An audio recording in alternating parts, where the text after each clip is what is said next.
नमस्कार मित्रों, आज आपका फिर से हमारे channel Hindi dose on demand में फिर से स्वागत है। आज हम संधि के अगले भाग व्यंजन संधि का हम अध्ययन करने जा रहे हैं।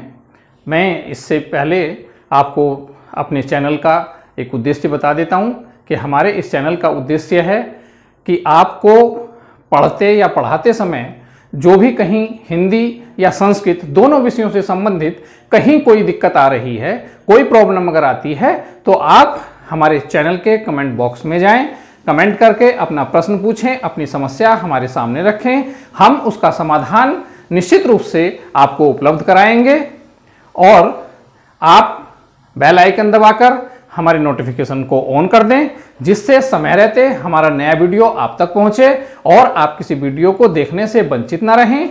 हमारे चैनल को सब्सक्राइब करें, लाइक करें और शेयर करें। ठीक है मित्रों, अब हम आगे चलते हैं। तो आज हम व्यंजन संधि के अंतर्गत जो भाग है व्यंजन संधि का, वह हम पढ़ेंगे इष्टुत्व संधि। इष्टुत्व संधि, इष्टुत्व संधि का सूत्र है इस्तोह इश्चुनाश्चुः। देखिए मित्रों, जो संधियों के जो सूत्र हैं, संधि क्या, हिंदी ग्रामर में, हिंदी व्याकरण में जितने भी सूत्र हैं सब संस्कृत से लिए गए हैं और संस्कृत के जो सूत्र हैं वो इस तरह से किए गए हैं कि ये सारे के सारे सूत्र ट्रिक पर आधारित होते हैं। अगर आपने इनके अंदर छिपी हुई ट्रिक को समझ लिया है तो आपको कभी भी जीवन में, एक बार आपने अगर ट्रिक समझ ली है तो संपूर्ण जीवन में आपको संधि से संबंधित कोई भी दिक्कत नहीं होने वाली है। तो हम आगे बढ़ते हैं। तो इष्टुत्व संधि के हम इस्तोह इश्चुनाश्चुः सूत्र को समझ लेते हैं। देखिए, इसमें तीन शब्द हैं, इस्तोह, इश्चुना और इश्चुः। तो हम पहले मित्रों इस्तोह पर आते हैं। इस्तोह में इस हल सा का मतलब जो हमारा आधा स है, इस स का मतलब है सकार। सकार मतलब सब्जी वाला, जिसे हम कहते हैं सब्जी वाला स, सकार। अगर वो आता है, अगर किसी शब्द में, किसी संधि में सकार और इस्तोह में तो का मतलब तय। तो अगर तय आता है, तय मतलब तवर्ग। इस्तो के सा का मतलब सकार और तो का मतलब तवर्ग। तवर्ग से देखिए 5 हमारे वर्ग हैं व्यंजनों के, कवर्ग, चवर्ग, टवर्ग, तवर्ग और पवर्ग। हर एक वर्ग में 5-5 व्यंजन हमारे आते हैं। तो तवर्ग में जो 5 व्यंजन आते हैं वो ये हैं ता, था, दा, धा, ना। तवर्ग में 5 व्यंजन जो आते हैं वो ता, था, दा, धा, ना, ये इसी क्रम में आते हैं। वर्गों में वर्णों का जो क्रम है वह अपने आप में निश्चित है, हम इसको आगे पीछे नहीं कर सकते हैं। तो देखिए कि अगर संधि में सकार या तवर्ग मतलब तैथ दैथ न के बाद स, यानी जो सब्जी वाला स है वो हो, या तकार का तै थ दै ध न, इनमें से कोई वर्ण हो और उसके सामने इश्चुना, उसके सामने सकार हो, शकार शरीफे वाला सा, सलगम वाला से सकार हो और चकार हो, या तो शकार हो या चकार हो। चकार मतलब जैसे तैथ दैथ न 5 अक्षर हैं, ऐसे ही चकार में भी 5 अक्षर हैं जिनका क्रम है च, छ, ज, झ, ङ। च, छ, ज, झ, ङ।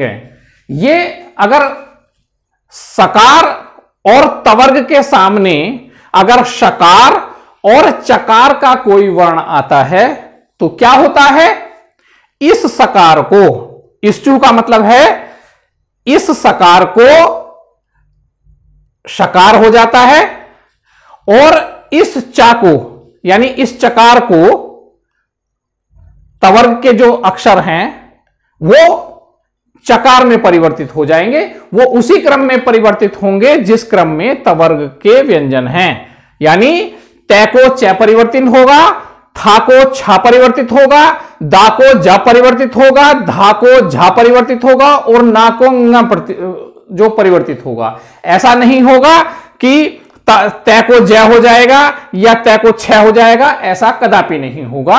यह बात स्पेशली यहां ध्यान रखने की है कि तवर्ग का जब परिवर्तन होगा तो उसी क्रम में होगा जिस क्रम में तवर्ग के वर्ण हैं। तो मित्रों, स्तोह का मतलब सकार, स्तोह में सा का मतलब सकार, तोह का मतलब तवर्ग, तवर्ग का मतलब होता है तै थे दै धै वर्ण, और स्तुना का मतलब, स्तुना में शा का मतलब शकार, चुना का मतलब, देखिए यहां आता तो चू है मगर सूत्र को पूरा करना है और इसके अर्थ को, तो यहां तृतीया विभक्ति का प्रयोग हुआ है। जो लोग संस्कृत पढ़ते हैं वो इस बात को समझते होंगे, जानेंगे। यहां चुना जो है वो तृतीया विभक्ति का प्रयोग यहां है, इसलिए चुना है। तो यहां चकार, चकार के द्वारा क्या होगा, सकार को, इस सकार को शकार हो जाएगा। इस सकार को, ये जो स्तोह वाला सकार है, इस सकार को शकार हो जाएगा और स्तोह वाला जो तकार है उस तवर्ग को यानी तकार को चवर्ग हो जाएगा, चकार हो जाएगा। तवर्ग के जो वर्ण हैं वो चवर्ग में परिवर्तित हो जाएंगे। देखिए मित्रों, अब इसको हम उदाहरण से समझ लेते हैं। देखिए, हरिश सेते शब्द है, हरिश सेते। हरिश सेते की जो व्यंजन, जो विसर्ग, जो विच्छेद होगा वो होगा हरिश, हरिश में सा हलंत होगा और जमा सेते। अब देखिए, जो लोग संस्कृत पढ़ने वाले हैं वो इस बात को जानते होंगे कि हरिश का मतलब यहां हरि है, यहां यानी हरि पर जो हरि शब्द का जो प्रथमा विभक्ति का जो रूप बनता है वो हरि ही बनता है, जिस पर विसर्ग होते हैं। तो इस विसर्ग को जब हम इसके सामने कोई आता है तो ये विसर्ग जो है सा में परिवर्तित हो जाते हैं। ये विसर्ग संधि जब हम पढ़ाएंगे तब उसमें अच्छी तरह से आप समझेंगे इसको कि विसर्ग को स कैसे होता है। तो देखिए, वास्तव में जो स शब्द है ये हरि ही है, इस हरि का विसर्ग जो है वो स हो गया है। तो हरिस जमा सेते, हरिस। अब देखिए, हरिस में सा जो है वो स्तोह का सकार है, स्तोह का सकार है हरिस में अंतिम वर्ण, और सेते का जो पहला वर्ण है वो शेते है, शकार है।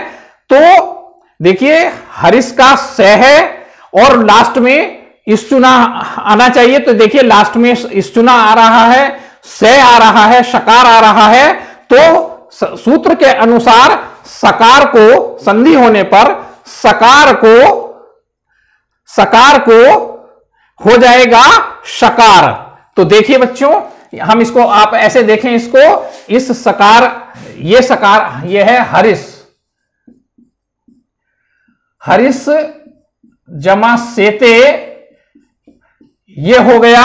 इस सकार को जब ये शा हो जाएगा और ये शेते जैसे का तैसे नीचे आएगा, तो अब देखिए इस सकार को शा हो गया है, तो ये क्या बनेगा, तो देखिए ये शब्द बनेगा हरिश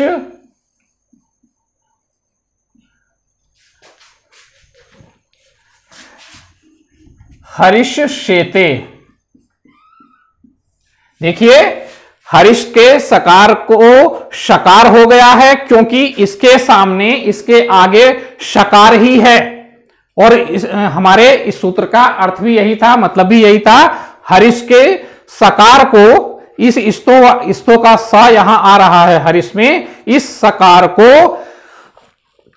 ये शा हो गया है स्तुना का, स्तुना का सा आगे है, तो इस स्तुना का सा है, तो इसलिए ये सा जो है स्तो का सा इस स्तु के सा में बदल गया है, ये बदल गया है। और जब हम इसको संयुक्त के लिखेंगे, मिलाकर लिखेंगे, तो देखिए ये शब्द बनता है हमारा हरिष्येते। अब हम देखिए इससे आगे का उदाहरण देख लेते हैं।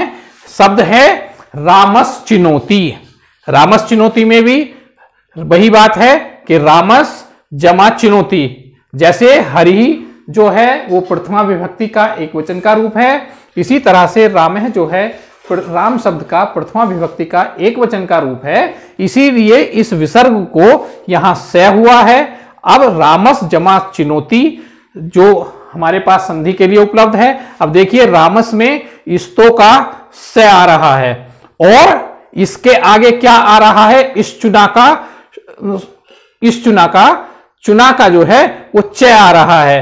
तो सूत्र के अनुसार अगर सकार और तवर्ग के बाद अगर शकार और चकार का कोई वर्ण आ रहा है तो सकार को शकार और तकार को चकार हो जाता है। तो देखिए यहां वही होना है। इस सकार को देख लीजिए, इसको रामस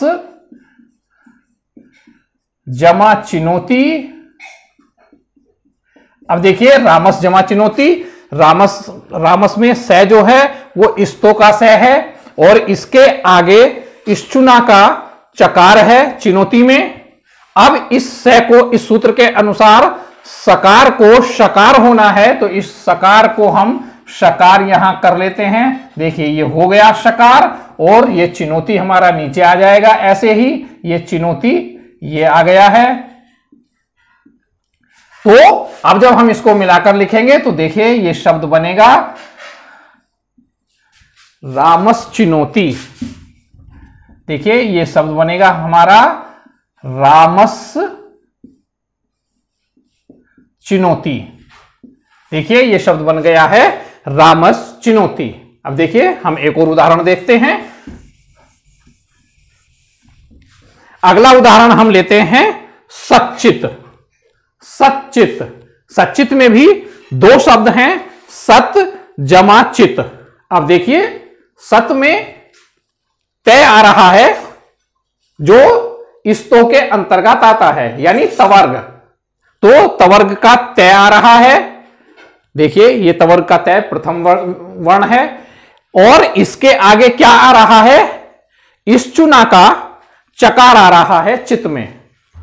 तो जब ये स्थिति होती है कि तकार के बाद अगर चकार आए तो तकार को चकार का उसी क्रम का वर्ण हो जाएगा। अब देखिए तवर्ग का चूंकि यहां तय है, ये देखिए तवर्ग का तय यहां आ रहा है सच्चित में, तो इस तय को जो परिवर्तित होगा चकार का च ही होगा।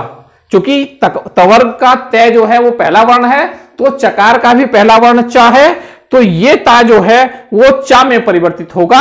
अब इसको समझ लेते हैं। देखिए ये है हमारा सच्चित। देखिए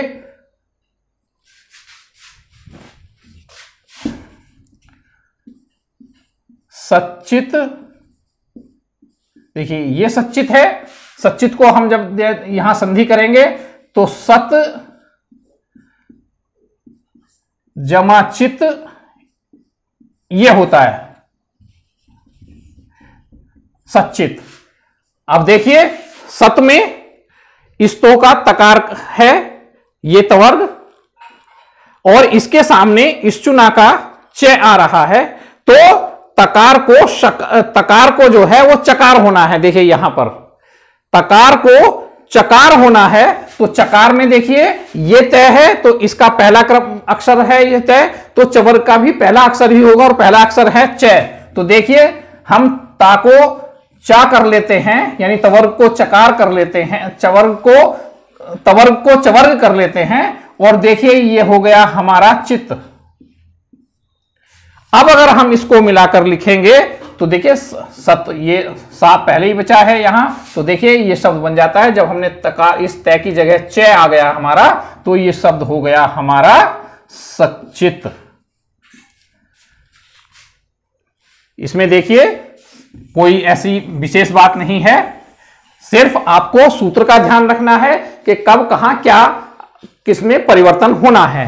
एक और उदाहरण देख लेते हैं जिससे आप के लिए ये बात कंठस्थ हो जाए। अगला हम उदाहरण लेते हैं तच्चोरह। तच्चोरह, अब देखिए तच्चोरह में भी दो शब्द हैं, तत् और चोरह। अब देखिए तत् में भी जो अंतिम अक्षर है तय वो इस्तो का तकार का तय है, देखिए ये आ रहा है तय, और आगे चोरह में इश्चुना का च आ रहा है, चकार आ रहा है, चोरह में च आ रहा है। तो इस स्थिति में तकार को जो है वो चकार होना है। अब देखिए चूंकि यहां तय है तवर्ग का, तो इसलिए इस तय को चकार होना है, तो तय को च हो जाएगा। चूंकि तकार का ये पहला वर्ण है तो और चकार का ये च पहला वर्ण है। अब इसको देख लीजिए, तत् जमा चोर है। देखिए ये तवर्ग का तय यहां आ रहा है और सामने इस चुना का चय ये आ रहा है, तो इस स्थिति में तकार को चकार होना है। हम इसको चकार कर लेते हैं। देखिए हमने ये चय कर लिया है और तय हमारा ये पहले ही यहां है, तो देखिए हम इसको ऐसे कर लें, ये हमारा आ रहा है और चोरह का चय जो है ये नीचे आएगा। अब आप देखिए अगर हम इसको ऐसे कर लें यहां, तो अब देखिए अब अगर हम इसको मिलाकर लिखेंगे तो ये यही बनेगा तच्चोरह। देखिए ये तच्चोरह कैसे बना है, तकार को चकार हो गया है और जब तकार को चकार हो गया है और जब हम इसको मिलाकर लिखते हैं तो ये तच्चोरह शब्द जो है वो बन जाता है।